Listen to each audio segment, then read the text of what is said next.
There are certain fixtures you can rely on in the gaming calendar, and a regular Call of Duty release is absolutely one of the most predictable. It's a series that has put out roughly a game per year for absolute eons, and we now know loads about the next entry in the series, Call of Duty Vanguard, which is taking events back to World War II. Rumors and details are still circulating, too, providing us with some scraps of information that Activision has yet to divulge, and this is the place where we'll be gathering everything there is to know about Vanguard. As already discussed, Call of Duty games don't tend to work on particularly flexible release timings. You can generally expect one to come out in autumn each year, and 2021 will be no different on that front. Vanguard's main developer is Sledgehammer Games, which previously created Call of Duty, Advanced Warfare and World War II, both relatively solidly received entries in the series, and they've been working on it for quite a while. The game's release date was revealed as part of a Warzone Live event in August, and it's as follows: November 5, 2021. When it comes to platforms, we once again have finally got full confirmation of what you'll be able to play Vanguard on.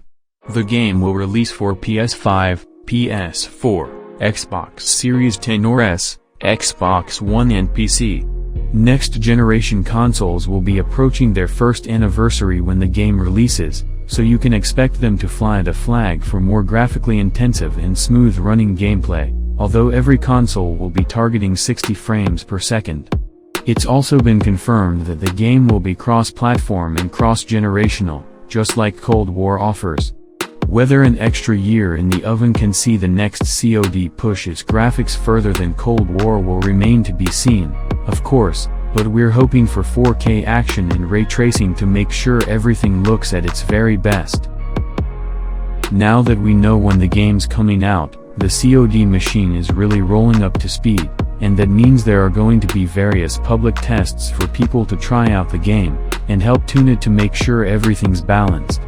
The first is going to be a PlayStation-exclusive open alpha, followed by open betas for those who've pre-ordered Vanguard on all platforms. The tests will let players sample the Champion Hill game mode that's being shouted about. The alpha opens on August 27, 2021, before 2 more tests in September, so be sure to get them downloaded if you qualify for an early taste of the action. Here's where things might be a little harder to predict than you might think. While there are a few things we can be certain of when it comes to a COD game, there are still some real variables. What we can rely on is that it'll be a first-person shooter with quick time to kill and twitchy gameplay, and that it'll come with a relatively short but bombastic campaign, alongside a chunky multiplayer component.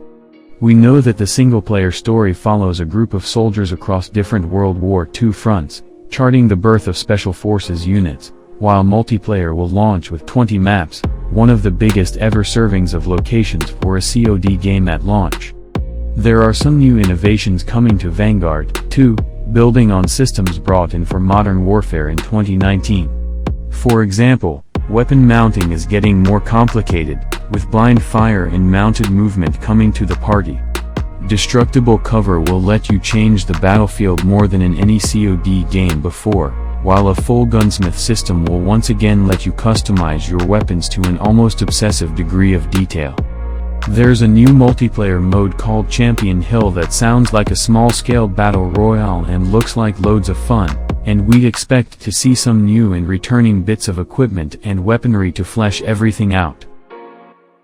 The official announcement trailer from Activision confirms that pre-reveal image leaks hinting at a World War II setting were indeed accurate.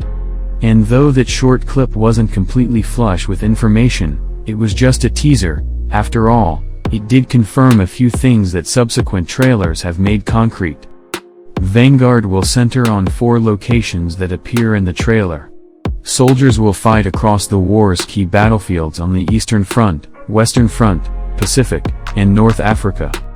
As well as this campaign, which should span the globe and promises diverse visuals, there's also going to be a full continuation of the Zombies mode, developed by Treyarch in cooperation with Sledgehammer, which is a fairly interesting development. Since Vanguard was unveiled in Warzone, It's always been clear that the Battle Royale will be a key part of Activision's strategy for the series going forward. That's confirmed by the fact that Warzone will be getting a huge new swathe of content when the game releases. There's going to be a completely new map, at long last, as well as the major news of an anti-cheat software for PC players, to help combat the tide of hackers that's been overwhelming the game on some platforms in recent months. Warzone will also get a huge range of new weaponry, themed around Vanguard, but won't lose any of the guns or skins that players have earned or bought so far. It's going to be a real smorgasbord of content. Whether this means that Warzone is actually traveling back in time again, or if we'll just be playing in a modern-day setting on an aged battlefield, only time will tell.